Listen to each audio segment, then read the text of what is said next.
Was 16 when my mom told me my dad didn't matter anymore. Not in a dramatic way. Not with shouting or anger. Just calmly. Like she was talking about replacing old furniture. "We're moving on," she said, standing in the kitchen with her arms crossed. "And it's time you did too." I remember staring at her, waiting for the part where she explained what that actually meant. Because you don't just move on from your dad. At least, I didn't think you could. "What does that mean?" I asked. "It means," she replied, her tone tightening slightly, "that Mark is part of this family now." Mark. Even hearing his name felt wrong. He had been around for maybe 3 months at that point. 3 months.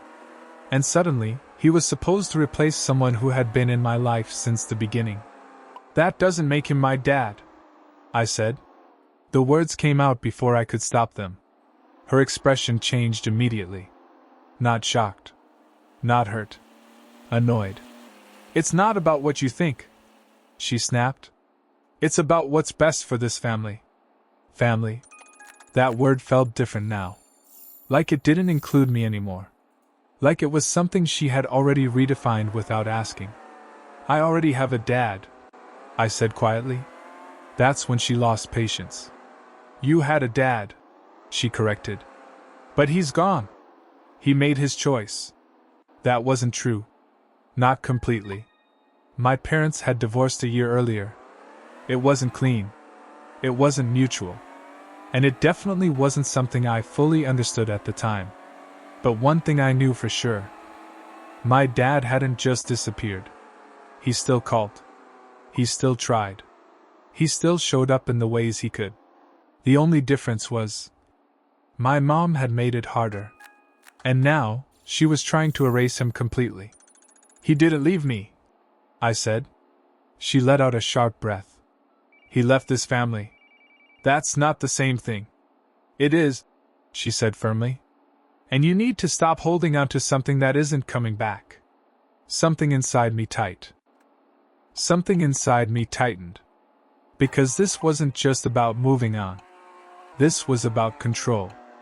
About rewriting the story until it fit what she wanted. "I'm not calling him Dad," I said. The room went quiet. Not loud quiet. The kind that feels like something just shifted permanently. Her eyes narrowed slightly. "You don't get to decide that." "Yes, I do." "No," she said, stepping closer. "You don't." And then, in a tone I had never heard from her before. "You will show him respect. You will treat him like your father. And you will stop talking about your old one like he still matters." That last part hit harder than anything else. Because it wasn't just a demand. It was a warning. And in that moment, I realized something. This wasn't going to be a conversation. It was going to be a rule. And I wasn't sure how long I could pretend to follow it. Mark moved in 2 weeks later. Not slowly. Not gradually. One day his shoes were by the door. The next, his clothes were in the closet.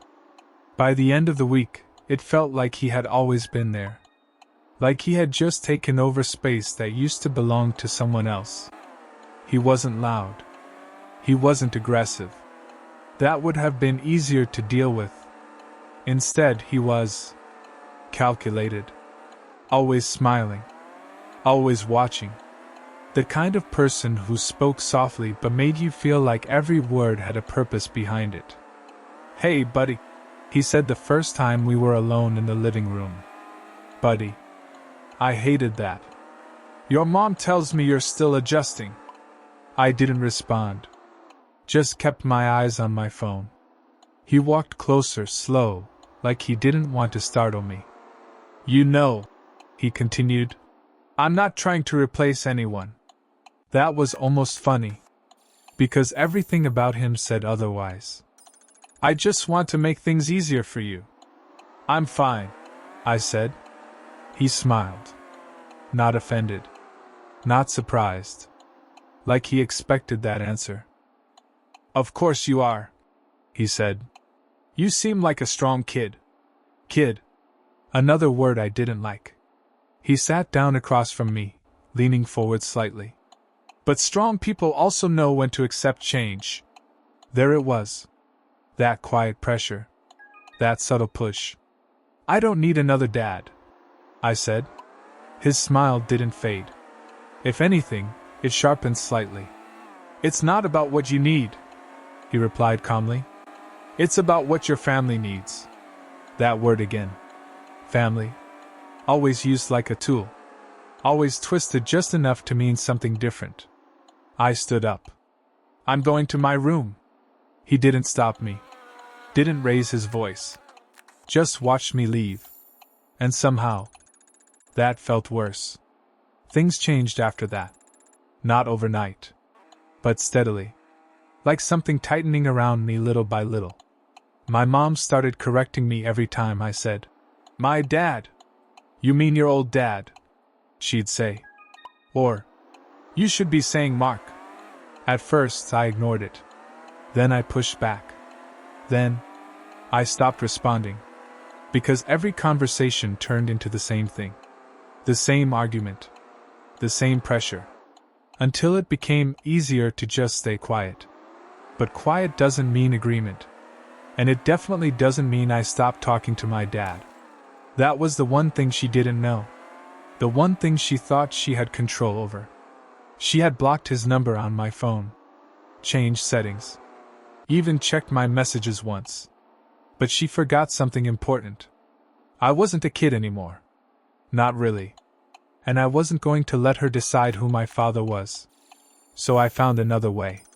A cheap second phone. Hidden. Kept on silent. Only used at night. The first time I called him after everything changed. He picked up immediately.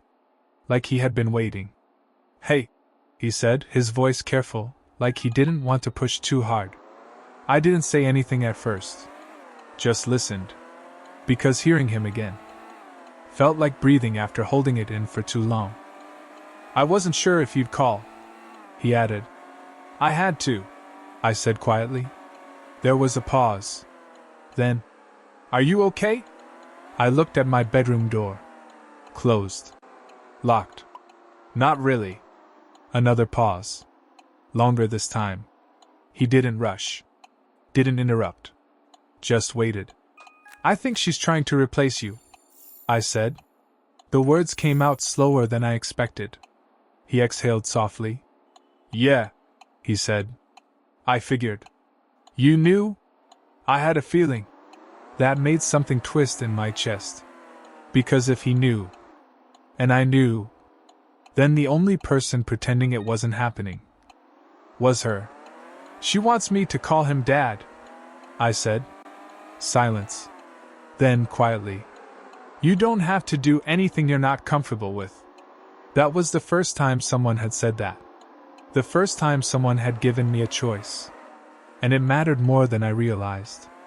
"I won't," I said. "I know," he replied.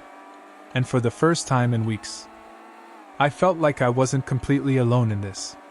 But what my mom didn't realize was that keeping secrets goes both ways. And sooner or later, everything comes out. A month after Mark moved in, my mom decided to make it official. Not legally.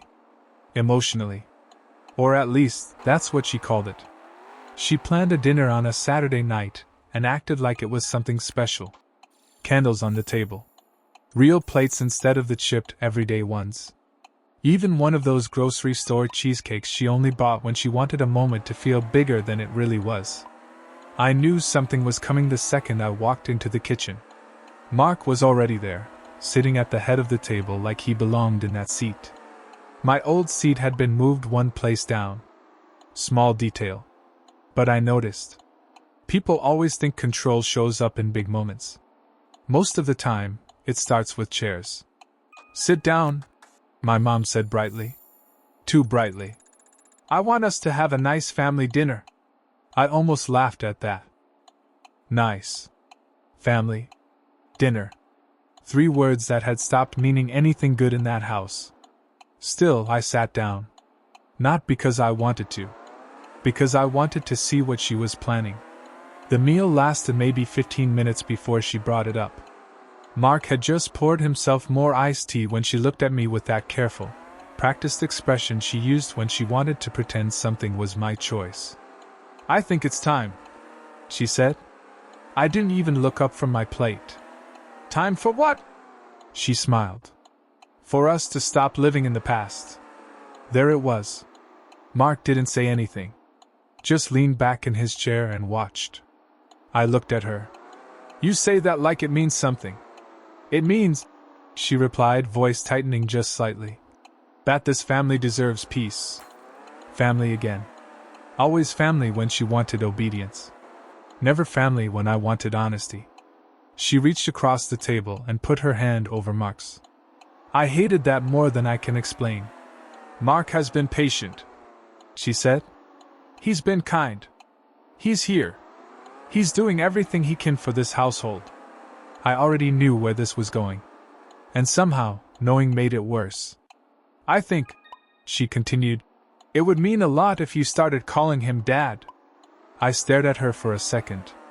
Then at him. He didn't flinch. Didn't act surprised. So this had been discussed. Planned? Of course it had. "No," I said. Just that. One word. Flat and clean. My mom blinked like she hadn't expected direct resistance, which was funny because resistance was the only honest thing I'd given her in months. "What do you mean, no?" "I mean no." Mark finally spoke then, soft as ever. "Hey," he said, holding one hand up slightly. "Nobody's trying to force you." I looked at him. "That's exactly what you're doing." His expression barely changed. "I'm trying to build something healthy here. With someone else's life." That landed. Not enough to stop him smiling, but enough to harden it. My mom put her fork down. "You are being unbelievably disrespectful." "No," I said again, quieter this time. "I'm being honest." She leaned forward. "Your father is gone. He talks to me." The words slipped out before I could stop them. The room froze. Not movie-style dramatic. Just still. My mom's face lost color first. Then sharpened. "What did you say?" I should have lied. I know that now. I should have shrugged. Changed it. Softened it. But I was tired. Tired of the rules. Tired of pretending. Tired of sitting at that table while they tried to erase a man who still called me every week just to ask how school was going. I replied. "He still talks to me." Mark slowly set down his glass. My mom's voice dropped into something dangerous. "How?" I didn't answer. "Your phone is blocked." I pushed my plate away. "Guess you missed one." She stood up so fast her chair scraped the floor. "Are you sneaking around behind my back?" I laughed once. Couldn't help it. "Behind your back? You mean talking to my dad?" "Don't call him that." That did it. Something in me snapped into place then, not loud, not angry. Just certain. "He is my dad." The silence after that felt huge. Mark stood too, but more slowly. Like he wanted to appear calm. Reasonable. "Let's all take a breath," he said. I looked at him. "You don't get to referee this." My mom ignored him entirely. Her eyes were on me now, fully. "How long?" I didn't answer. "How long have you been talking to him?" "Long enough to know he didn't abandon me." That hurt her more than I expected. Not because it was cruel. Because it was true. Her jaw tightened. "You have no idea what happened between us." "You're right," I said. "Because every time I ask, you turn it into a lecture." Her hand shot to the table. "Because you're a child." "No," I said. "That's just easier for you to believe." Mark stepped in then. Voice calm and poisonous at the same time. "Your mother has been trying to protect you." "From my father?" "From confusion," he replied. I looked at him and, for the first time, I saw it clearly. He wasn't trying to win me over. He was trying to replace me in the structure of the house the same way he replaced my dad in the chair at the table. He wanted the title, the role, the obedience that came with it. And my mom was helping him do it. You know what's confusing? I said. Watching a guy who's been here for 5 minutes act like he owns my life. He took a step forward. Watch your tone. That almost made me smile. There it was. The softness gone. The real voice underneath. I stood up. Or what? My mom's expression changed immediately. Go to your room. I laughed again, but there was nothing funny in it. I'm not 8. Then stop acting like it. I grabbed my phone from my pocket, the regular one, not the hidden one, and set it on the table. You want me to stop acting like a kid? Then stop lying to me like I'm one. Her eyes flicked down to the phone, then back to my face. You are not talking to him anymore. Yeah, I said. That's not your decision. The slap didn't come. But for a second, I thought it might. That was the kind of tension in the room. Instead, she pointed toward the hallway with a trembling hand. Get out of my sight! So I did. But not to my room. I went straight to the back door, stepped outside, and pulled the hidden phone from the lining of my backpack where I'd sewn a pocket months earlier. My hands were shaking when I dialed. He answered on the first ring. Hey. I swallowed hard. I think she knows. A pause. Are you safe? That question. Always that first. Not what happened. Not what did you say. Are you safe? I looked back at the kitchen window.